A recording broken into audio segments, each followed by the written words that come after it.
Hello, my name's Ruth Giles. I'm a brain spotting consultant, an author and a flautist. This is the third in a series of educational videos where I've been talking about brain spotting and performance.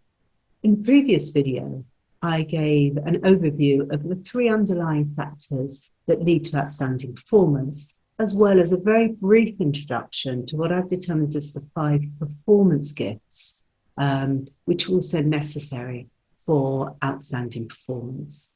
I also briefly introduced how they become adapted. In today's video, I want to talk in more detail about the first of those performance gifts. That's the attuned empath. So when we're fully in this gift, we're able to stay deeply attuned to ourselves and at the same time be deeply attuned to the other people around us, be that our colleagues, our teammates, other band members, and even our audience. So through our attunement to ourselves, we're able to occupy all our appropriate time and space without making ourselves any smaller or any bigger, any more invisible or transparent, or being any more dense than we really are. And then at the same time, in equality, we're able to allow others to take up all their necessary time and space at the same time. The thing is that when we haven't experienced attunement as children and throughout our lives, when we haven't had the experience of healthy attachment and healthy bonding, this becomes very difficult. It becomes difficult because we will either have a tendency towards one or the other of these, or maybe sometimes fluctuate between them. So one of the tendencies will be to be pleasing others, where we actually disconnect to ourselves and don't take up all our time and space because we're fulfilling other people's needs and expectations.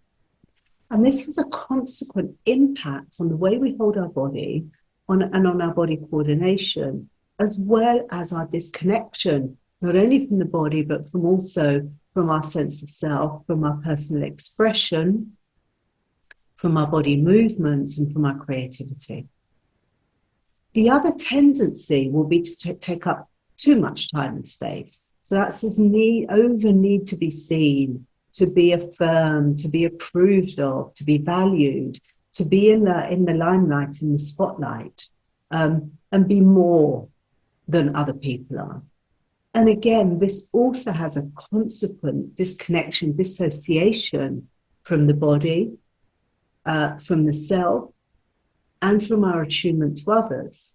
So, how can I really be part of a team and be moving in unison as a team if I have disconnected from others? And if we're not in a team, imagine it's a one-to-one competition at a tennis player. If I'm attuned to my opponent, I get the sense of what they're going to do, the attack they're going to make, the move they're going to make before they make it. And so that gives me an advantage. If not, I'm in a complete disadvantage with them. So we can support our clients using brain spotting in two tracks. So one of the tracks will be through expansion brain spotting to enable the client to come back to being attuned to themselves, and then from that self-attunement to be able to attune to others.